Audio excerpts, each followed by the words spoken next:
June 6, 1944.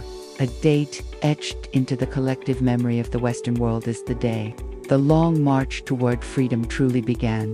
Between 1939 and 1941, Hitler's war machine had carved a brutal path of destruction across Europe. It seemed his ambition was limitless. Only a battered but defiant Britain stood between the Nazi swastika and total European domination.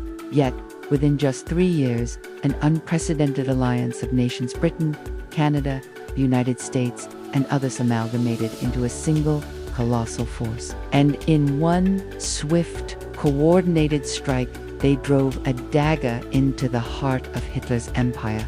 That strike came on the beaches of Normandy. This is the story of Operation Overlord. This is the story of D-Day. By late 1941, with Hitler's declaration of war on the US, the Allies had a new strategic reality. The question wasn't if they would invade Europe, but how and when. Stalin and many American generals pushed for an immediate second front in 1942, but Churchill and Roosevelt were cautious.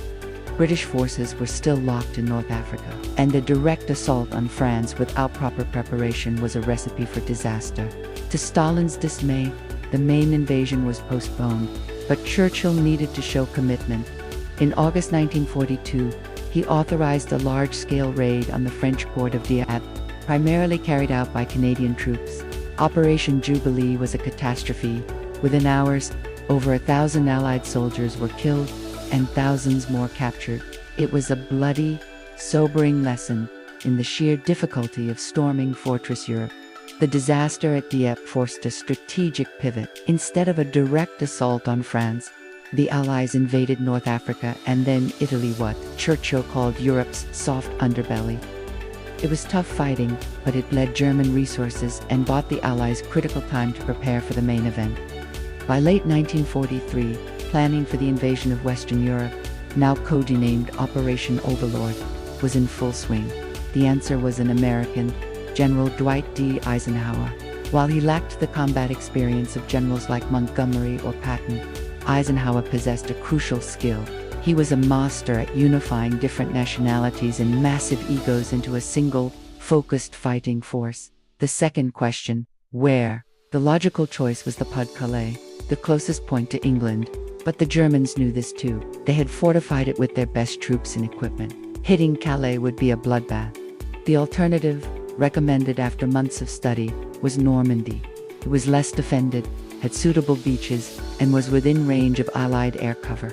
The target was set. On the German side, the defense of this vast coastline, the Atlantic Wall, was a monumental task. In late 1943, Hitler put his famed Desert Fox, Field Marshal Erwin Rommel, in charge. Rommel knew that the Allies' most vulnerable moment would be as they struggled in the surf. He famously told his aide, "The war will be won or lost. On the beaches, the first 24 hours will be decisive." He wanted panzer divisions stationed right on the coast to smash the landing immediately, but Hitler and his other generals overruled him, keeping the armored reserve far back, still convinced the real attack would come at Calais. It was a decision that would prove fatal. While Rommel built his defenses, the Allies were preparing and, crucially, deceiving. Operation Bodyguard was arguably the most successful deception campaign in history. Its goal, to make the Germans believe the invasion was coming anywhere but Normandy. Under the subplan Operation Fortitude, the Allies built a fictional army group, complete with dummy tanks, trucks, and fake radio traffic stationed in southeast England. Seemingly poised to strike at Calais, German reconnaissance planes discovered this phantom force, feeding Hitler's confirmation bias. But the preparation wasn't without its own tragedy.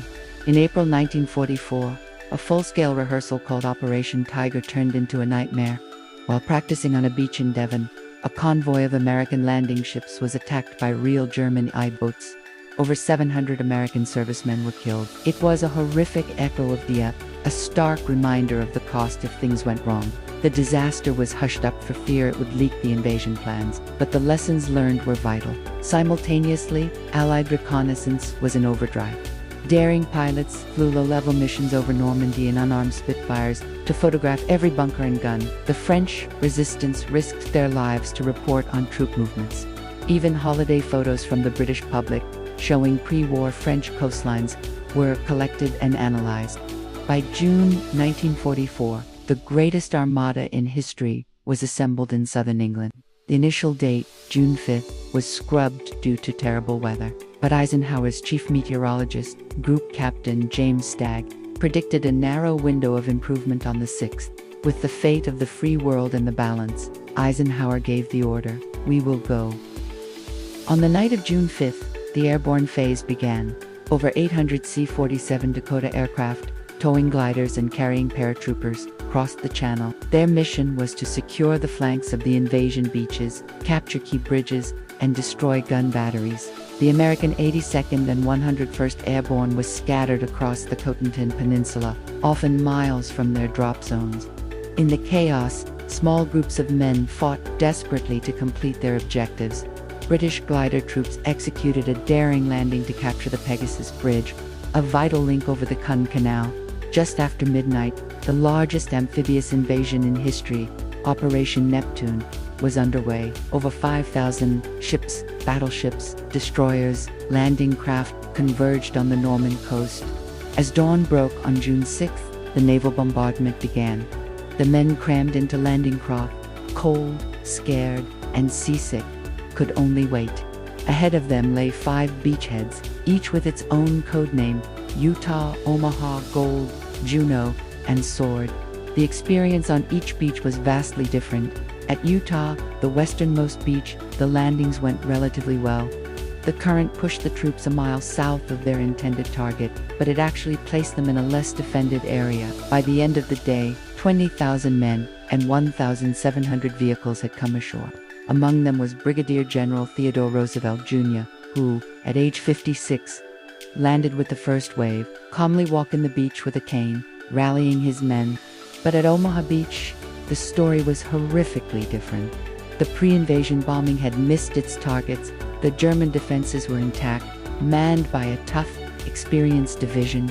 As the ramps dropped on the landing craft, the men of the 1st and 29th Infantry Divisions were met with a slaughterhouse. They were pinned down behind a seawall for hours. The beach littered with the dead and wounded.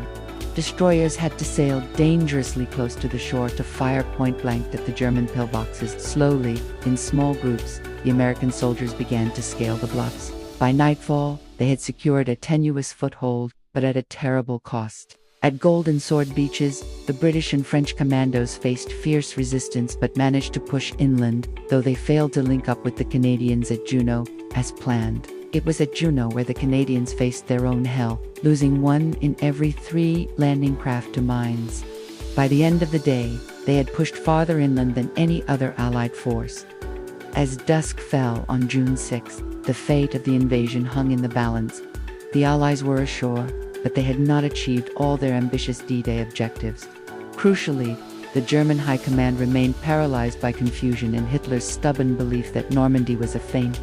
The powerful panzer divisions he had kept in reserve were only released late in the day, and by then, relentless Allied air power made it suicidal for them to move in daylight. The Germans had been denied their one and only chance to throw the Allies back into the sea. The beachhead was established. It would take another 11 months of bitter fighting, but the dagger had been driven in.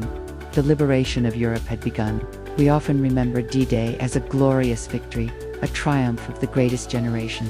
And it was, but we must also remember it for what it was, a day of unimaginable horror and sacrifice. Over 4,400 Allied troops were killed on D-Day itself. Thousands more were wounded. They were young men soldiers, sailors, and airmen who faced a wall of steel and fire to liberate a continent they had never seen. What if the weather hadn't cleared? What if the deception hadn't worked? What if Rommel had gotten his panzers? But thankfully, those questions remain academic, because on June 6, 1944, ordinary people from different nations did something extraordinary, and because of them, we live in the world we do today.